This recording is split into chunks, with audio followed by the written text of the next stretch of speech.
Hello बच्चों, welcome back. Question number 15 fourth chapter का back exercise.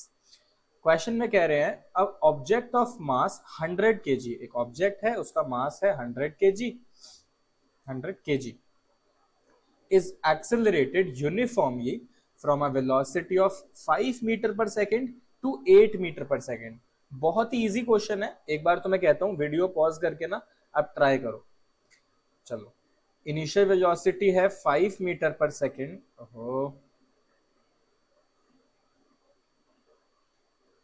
Initial velocity है हमारी 5 मीटर पर सेकेंड और फाइनल वेलोसिटी पहुंच गई 8 मीटर पर सेकेंड। इसमें जो टाइम लगा वो सिर्फ लगा 6 सेकेंड्स का। अब कह रहे हैं calculate the initial and final momentum of the object.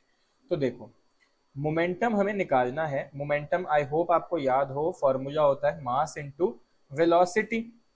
तो इनिशियल और फाइनल मोमेंटम, इनिशियल मोमेंटम मतलब अगर हम P1 मान लिए इसको तो इनिशियल मोमेंटम हो गया मास मल्टीप्लाई इनिशियल वेलोसिटी, यानी कि 100 मल्टीप्लाई 5, यानी कि 500 केजी मीटर पर सेकेंड।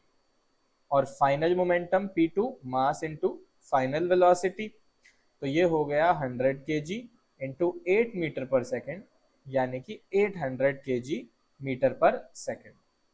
इनिशियल और फाइनल मोमेंटम आ गया। क्वेश्चन में कह रहे हैं also find the magnitude of the force exerted on the object, यानी कि फोर्स का मैग्नीट्यूड भी निकालना है। तो अगर आपको याद है सेकेंड लॉ क्या कहता है, force is equal to final momentum minus initial momentum upon time. जी हाँ, तो यहां से हम डाल सकते हैं 800 माइनस 500 अपॉन 6। तो इससे कैलकुलेट अगर आप लोग करोगे तो फोर्स आपका आ जाएगा 800 माइनस 500 300 अपॉन 6 यानी 50। फोर्स आ जाएगा 50 न्यूटन। इसको आप सॉल्व कर लेना। अगर आपको डाउट हो रहा है ना ये कहां से फॉर्मूला आया, तो ध्यान से सुनो। सेकेंड लॉ ऑफ मोशन एक बार मैं आपको बता देता हूं फिर से क्या होता है। सेकेंड लॉ ऑफ मोशन, देखो सेकेंड लॉ ऑफ मोशन कहता है कि change of momentum rate of change of momentum is directly proportional to is directly proportional to the external applied unbalanced force, यानी कि जो फोर्स लगा है वो डायरेक्टली प्रोपोर्शनल होगा किसके, rate of change of momentum के। चेंज ऑफ मोमेंटम तो हो गया भाई final momentum mv minus initial momentum mu, या फिर आप लिख सकते हो P2 माइनस P1, एक ही बात है। और इसका रेट मतलब इसको टाइम से डिवाइड कर दिया, तो हमारा यहां से फॉर्मूला बन जाता है F is equals to mv minus mu upon t. अगर इसी में आप ध्यान से देखो और m को बाहर कॉमन ले लो तो F is equals to m v minus u by t आ जाएगा।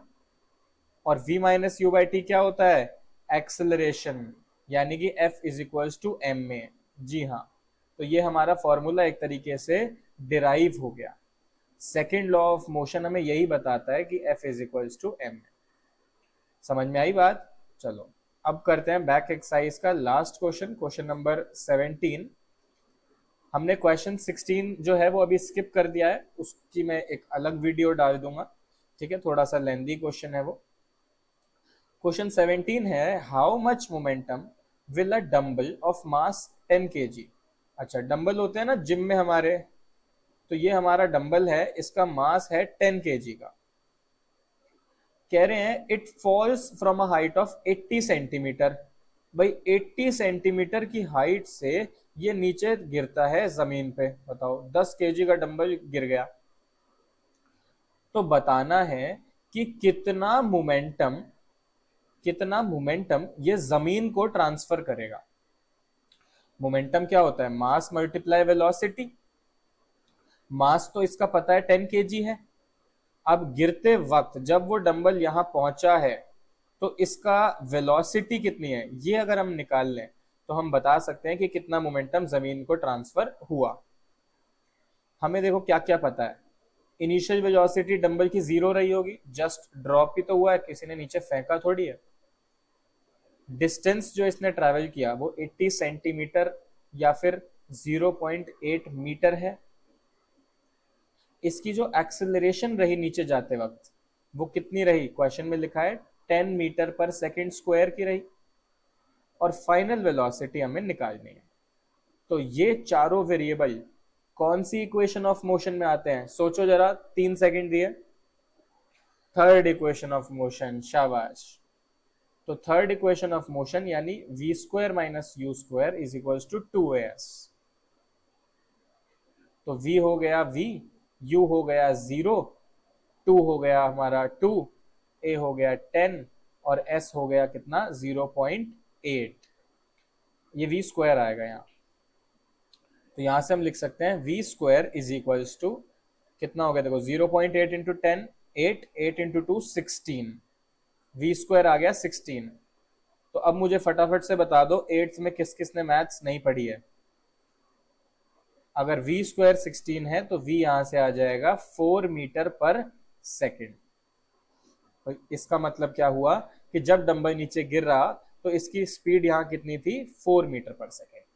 लेकिन क्वेश्चन में ये नहीं पूछा, क्वेश्चन में पूछा है कितना मोमेंटम इसने ट्रांसफर किया। तो हम क्या करेंगे, मास मल्टीप्लाई वेलोसिटी, 10 इंटू 4 40। तो हम इसमें लिख देंगे कि द डम्बल जैसे क्वेश्चन में लिखा वैसे ही लिख देते हैं, the dumbbell transfers momentum of 40 kg metre पर सेकेंड टू द ग्राउंड। समझ में आ गई बात? चलो शाबाश। अब एक क्वेश्चन इस चैप्टर का और है, उसकी आप वीडियो देखो, इस चैप्टर को कंक्लूड करो। आई होप ये चैप्टर आपको अच्छे से समझ में आ गया हो। अगर कोई भी डाउट रह जाता है तो आप नीचे कमेंट सेक्शन में लिख के मुझे बता सकते हो। Bye bye, all the best.